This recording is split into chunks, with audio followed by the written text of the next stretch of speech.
Welcome to the Workamper Show, brought to you by Workamper.com. This podcast helps you discover how to finance your RV travel dreams. Each one of our episodes will introduce you to people who are already living the RV lifestyle or to work camping opportunities all around the U.S. You'll also learn how to hit the road the right way and make the most of every opportunity. Now let's turn over today's show to your host, Greg Gerber. Today I will be speaking with a couple who have been RVing for a number of years and worked at several different jobs to support their travel dreams.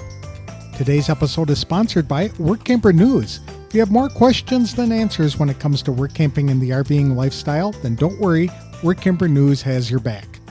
Attend a free monthly work camping Q&A webinar to get your questions answered. Each month, the knowledgeable team behind Workamper.com hosts a free live webinar where they can answer questions submitted by folks just like you who are learning about the lifestyle, just getting started, or who've been work camping for a while.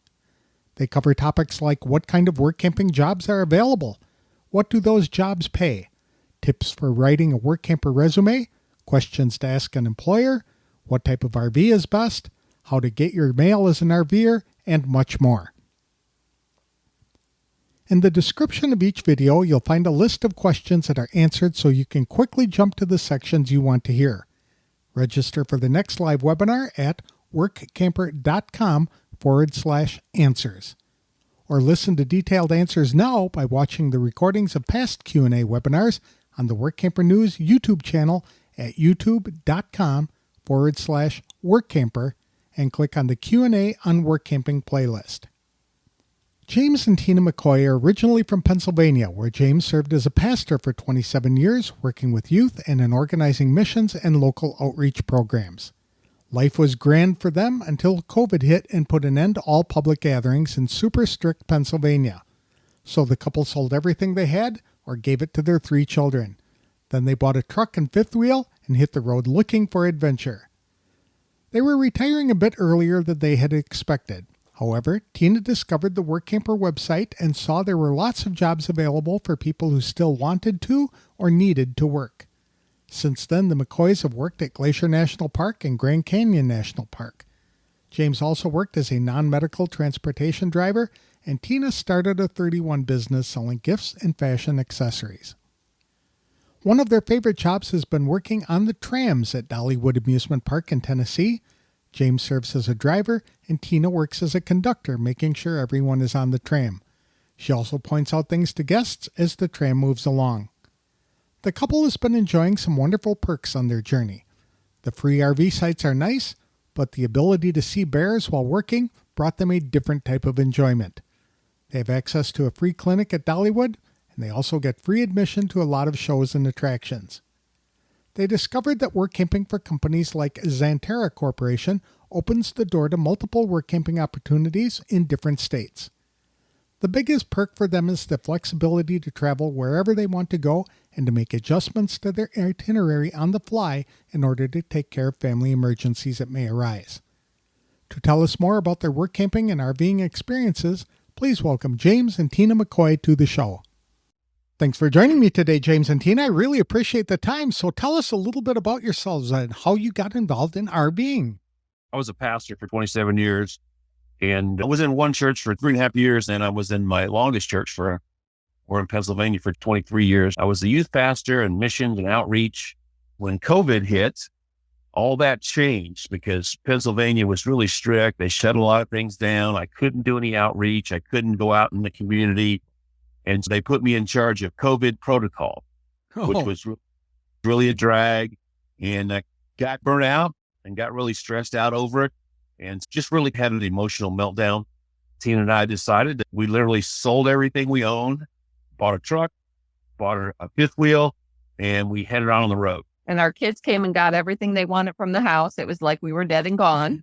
And Tina took care of we did a little bit of research, but we did all this in the midst of COVID in a matter of 8 months, October, November, December, 5 months. Yeah.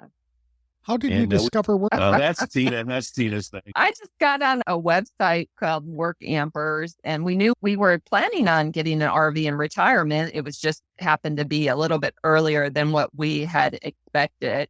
And so, I looked on this Workampers website and found all the different jobs that were available to people. So we still have to work. We are not retirement age, and I haven't tapped into any of my 401k stuff. So we still work to survive, but we don't have to work too much. We live pretty simple. What kind of jobs have you worked? Our first jobs were in Montana at the Glacier National Park. We lived on the east side of Glacier National Park, outside of Babb and St. Mary's, Montana. Beautiful place. It's not very commercialized. If you go over there, you're really out in the woods. We actually lived on the Blackfeet Indian Reservation, and I drove a trash truck. I picked up trash on the whole east side of the park. I drove the east side of the park every day, and it was just phenomenal. I loved it there. He got to see bears. He came and told me all his wildlife stories every day. Yeah, bears try to get in the truck, the trash truck, parked very long. And then, so I did that. And Tina worked in retail, in a retail store. I worked at the camp store, Rising Sun Camp store in St. Mary's area. And we worked for a company called Xanterra. They do all the hotels and stores and restaurants inside the park, and inside a lot of the parks out west, actually. It's a beautiful park. I know that I went up there to celebrate my 60th birthday. So that would have been in 2020, in the middle of all the COVID stuff. And there was still a camp store open, but the east entrance was closed, if I recall. Yeah. It was because the Blackfeet Indian have the rights to open or close that. And you have to go through Browning to get there. And Browning was shut down. It was a ghost town during that time. Very good. And what did you like most about being in Glacier National Park? Wow. The mountains and the solitude and just being burnt out the way I was. I really needed some downtime, and that really gave it to me. And so the mountains, the hikes, the glaciers, the people we work with are great too. The people we worked for were great. My boss was great. And a lot of other work campers, a lot of other seasonal workers that were just doing the same thing we were doing.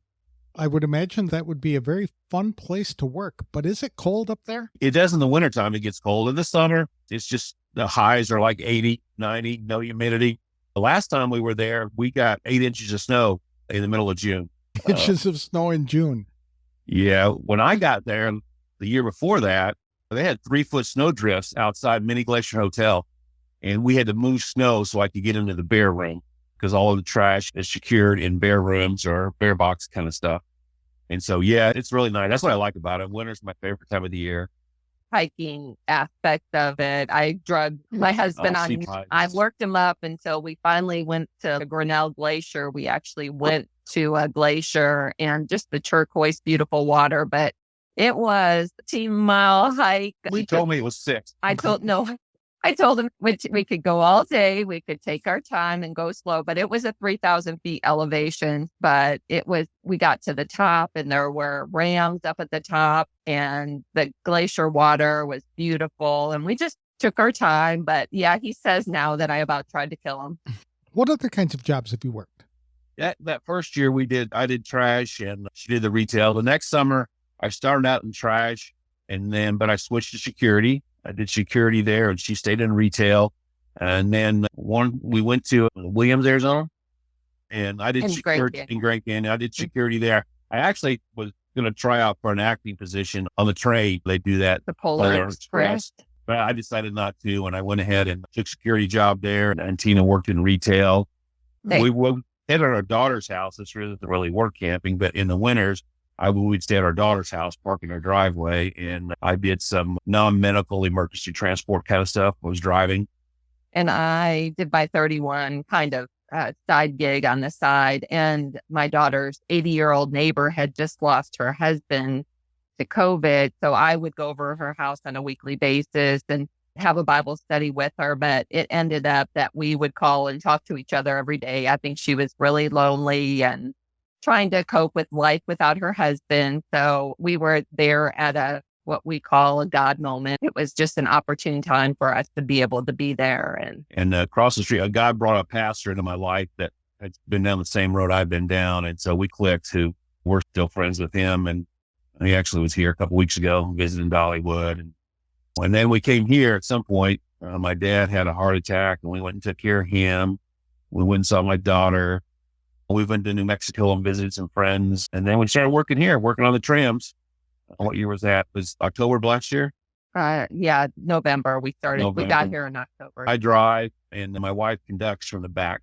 That's interesting that you're both working on the same tram. And that's at Dollywood, right? There are actually 7 married couples that work out on our team. Many of us are either close to retirement or full-time RVers, or in some way have made that transition. Hey, we're not going to work that grind all of our lives. We're going to have some fun. And have you faced any challenges while you've been on the road? Oh my, how long is this podcast? The tire was probably we had 3 flat tires when we left Montana. We got maybe 40 miles down the road, had a blowout, put the spare on, got another 300 miles down the road, had a flat. And Tina actually saw them when we were stopped. Got down a little bit further, had another flat. We have some friends in Montana we stayed with. I bought another tire. That's one of our biggest challenges. But I mean, it was not that big a deal. We just had fun with it and rolled with the changes. And he's good with doing things with his hands. He was able to get that. What's that? The jack. The jack. It was a powered one though, and he just lifted a hydraulic up that 16,000-pound RV and got underneath there. And the Facebook groups that we're on, people ask, "What's one thing they need to know?" I said, "You need to be somewhat mechanically inclined and be able to problem solve, because there's all kinds of stuff that can go wrong with one of these RVs." One of the first thing that happened was our landing gear, our leveling system went out in our first month, and so after we left Jessica's house, we were in Chattanooga, and Camping World fixed it for a little while, but we got it back and it broke again. So I called the manufacturer, Lippert, and I was on the phone with them. They were great. I was on the phone with them for 3 hours, troubleshooting the thing. I got my voltmeter out. We were testing this, testing that, and we just figured it out over the phone, and we haven't had a problem since. And through that process, it was a little $10 relay that was not auto set relay. Yeah. And got it fixed. And through that process, I know a lot about the leveling system now. If it happens again, I know what to do. On this, no major issues. I don't know if I want to say this publicly, but I came into a Buc-ee's a month ago, 2 months ago, and I got off the road. When you're driving a long distance, I forget I'm towing something because our truck really does a good job with it. And I turned into the Buc-ee's and I brushed one of the poles as I turned into the station. Yeah. And I always, when I kept pulling in somewhere, I had my window down, so I heard it. I stopped real quick. But there's a guy that works with us at Dollywood that his whole career has been repairing RVs. So he's helping us out with this, helping us get the parts and things like that. It's like a door. One of our doors that need to be replaced.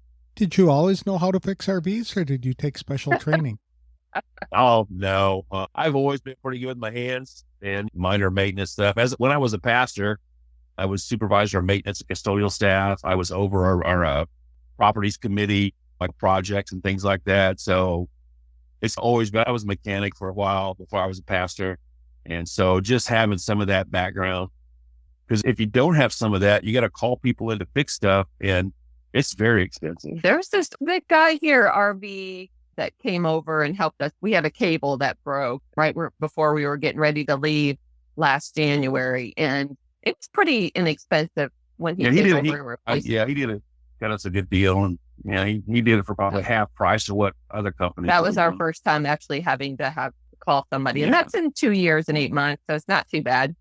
What are some of the perks you've been able to enjoy? You've been RVing and work camping.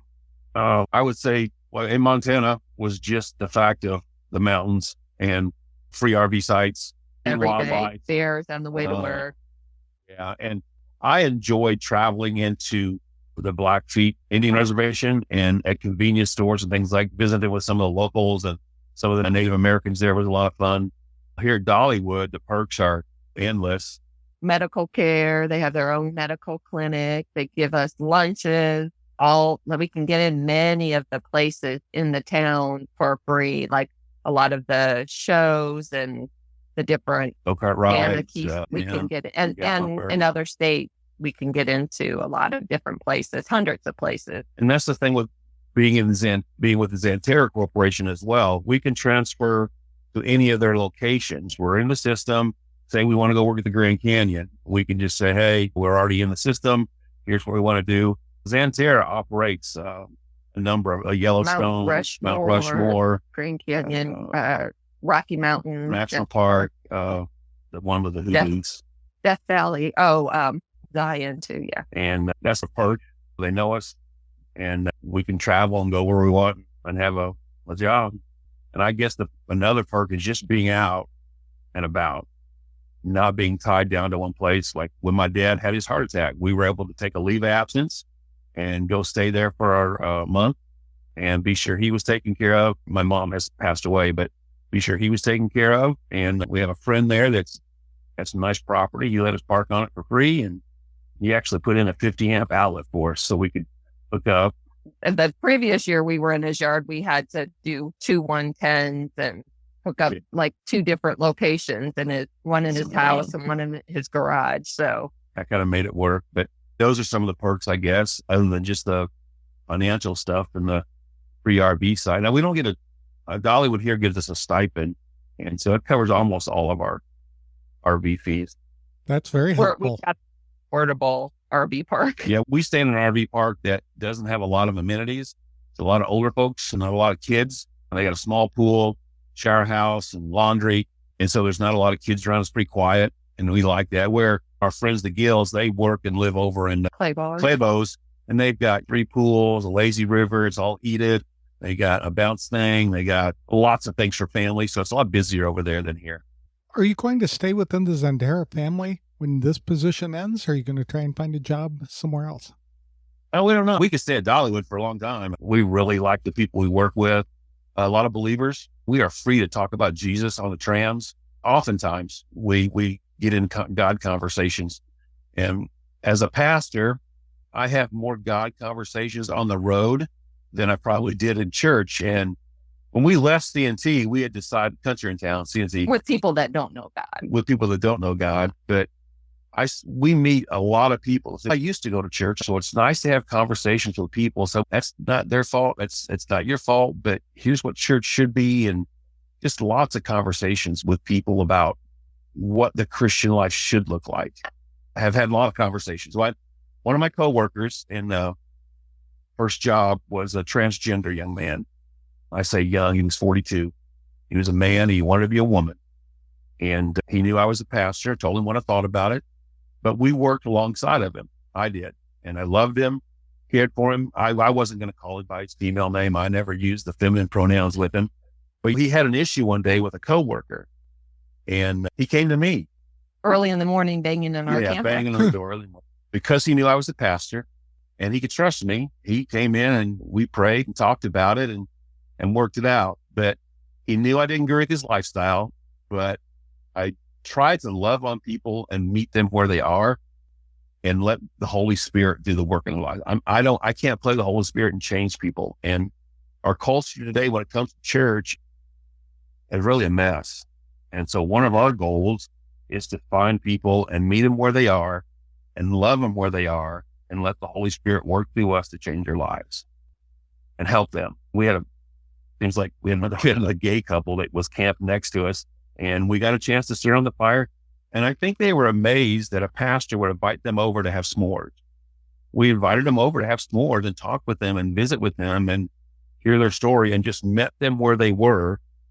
And then let them know that we love them, God loves them, and seek what Jesus wants you to do with your life. And they were really amazed that this pastor would sit down and break bread with them. But also we shared some of our struggles and our hard times. We were just real with them. That's great. Are there any other places on your bucket list that you'd like to travel? Oh, I've got a bigger bucket list than he does. When we bought this thing, I said, this is the last home I'm buying. I'm going to die in this thing. Mm-hmm. I'm 61. Tina's 54. Yes. 54.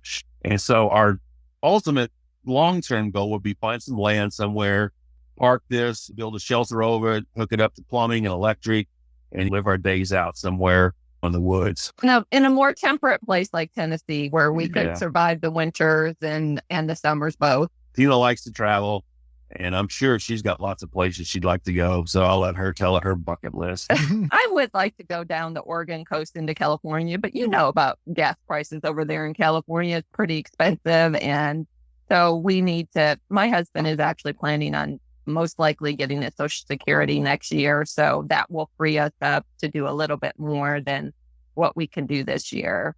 Next July, he'll be able to do that. So we'd like to, but he's wanting to more settle down. And so we're just praying about what God has next. I tell people we live simply so others can simply live. We don't have a lavish life. We got a nice truck and a nice fifth wheel, but other than that, we don't need a lot to survive. How long do you plan to be at Dollywood? So God tells us to leave. That's the preacher answer in me. We don't know. We don't. That's one thing that's cool about this lifestyle is that you can just play it by ear and see what happens next. How's my dad going to be doing in the next year? We can go stay there again for a while, take care of him. Our kids need us. We can just pick up and go there and find a job.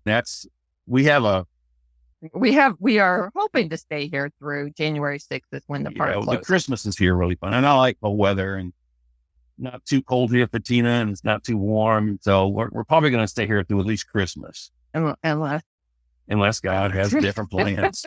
Which happened to us already this year. So we started working here in March and we left a month later in April and then came back a month later in May. We were able to do that. That's a fun story. If you had to start over again, is there anything you'd be doing differently? I would have done it earlier in life. If I knew that I could do what I'm doing now and survive and share Christ as we travel, I would have done it a couple years earlier than what we did. Although we did, James had a story. His story is a little bit, he spent 10 years addicted to drugs and alcohol 4 years ago, a long time ago, but he impacted a lot of teenagers, they weren't able to fool him and was able to do a whole lot in youth ministry. And he gave a whole lot. I guess looking back, the last 5 years of ministry was hard. James did have some depression and anxiety and things did get harder for him to cope with. So that's when and then of course, COVID hit. So we did end up at that point saying, let's just do something different. Like we don't have to do this. So this is a much less stressful life for us right now. Yeah, for the most part. Yeah. Do you have any advice you would give to people who are interested in the work camping lifestyle or jumping into the RV lifestyle? Do your homework, do your research, maybe get a small camper. You could actually rent one and go out for a weekend, see if it's something you want to do. You have to deal with your water, your sewer. Some people don't like the fact of having to take care of your own septic tank. It's on board. Carry that around with you. It's there. You got to know how to empty it. Just do your research before you buy something. I wouldn't go deep in debt, but I would say just do your research and realize what this lifestyle is. Because it's a different lifestyle. It is. You've got to want to do it. And you've got to understand the ins and outs of some things. Be sure you like to travel and drive. We have a 40-foot? Yeah. Almost 41-foot Montana high country that I pull. Fifth wheel. You're comfortable doing that, hooking, and if you're a Christian, pray about it. If you're not a Christian, send us an email. I can tell you how to become a Christian. We have a little Facebook page called Nomads of the Way. And we have an email, nomadsoftheway@gmail.com that we use for different things. My wife puts out prayer things and we still have friends from our past ministry at church that still are around and still check on us. And I still have people calling, asking advice. Is that how you'd like people to connect with you, is to Nomads of the Way? Yeah, nomadsoftheway@gmail.com. And it's nomads, meaning we roam around, of the way, meaning the way of Christ. Nomads of the way, all lowercase, no capitals, no spaces. Where are you from originally? I'm from Missouri. Grew up in a little town, Sedalia, home of Scott Joplin and Ragtime and Missouri State Fair. And my wife, Tina, grew up in Illinois, north of Chicago. We met in college at Southwest Baptist University and then went to seminary in Fort Worth. And then we were Southwestern Baptist Seminary.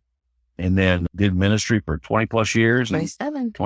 There we are. Like my wife said earlier, I did spend my young adult years and teenage years as an alcoholic and addict. I sobered up in 1988 and gave my life to Christ and started ministry right then.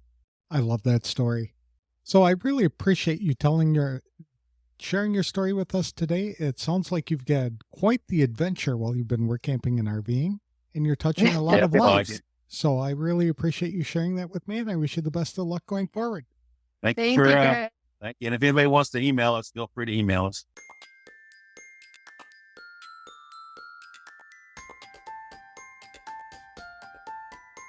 I enjoyed speaking with James and Tina McCoy about their work camping experiences and the places they've enjoyed visiting during their RVing adventure. The McCoys have faced some challenges while RVing, like the time when they experienced 3 flat tires in one day over the course of 300 miles. James worked as a mechanic for a while before going into ministry, but he said it helps to be somewhat mechanically inclined with the ability to do some problem solving while RVing. Without that knowledge, RVing can be expensive because people will need to rely on mechanics to address frequent repairs. James said he has had more conversations about faith with people on the road than he ever expected. He outlined several opportunities where he and Tina could meet people wherever they were on their faith journey, love on them, share their stories, and answer their questions. The McCoys still have a lot of things on their bucket lists which they'd like to accomplish before finding land in a temperate climate to develop a new home base. Jim and Tina don't live a lavish life, but they realize they don't need a lot of things to be truly happy. For now, they are content to spend the Christmas season at Dollywood, but they remain open to new adventures. To connect with the McCoys, email them at nomadsoftheway@gmail.com or check out the Nomads of the Way Facebook group. Today's episode is sponsored by Workamper News. With its Diamond and Platinum membership tools, Workamper News is much more than just a job listing website. When you put the tools of this professional service into action, you'll find out just how easy it can be to turn your work camping dreams into reality. The one-year memberships open the door to a one-stop shop for all things work camping. Being the original resource for work camping, you'll find the largest number of job listings, be able to connect with a community of work campers, and view resources compiled by experts who've been enjoying the RV lifestyle for many years. If you're serious about leading a successful and enjoyable work camping lifestyle, then a Diamond or Platinum membership is for you. You can even get started with a free 30-day trial by visiting workamper.com/trial. Embark on new adventures today with the support of Workamper News behind you. That's all I have for today's show. Next week, I'll be speaking with the CEO of a company which specializes in creating innovative living and working spaces in RVs, especially vintage Airstream travel trailers. I'll have that interview on the next episode of The Workamper Show. Thanks for listening.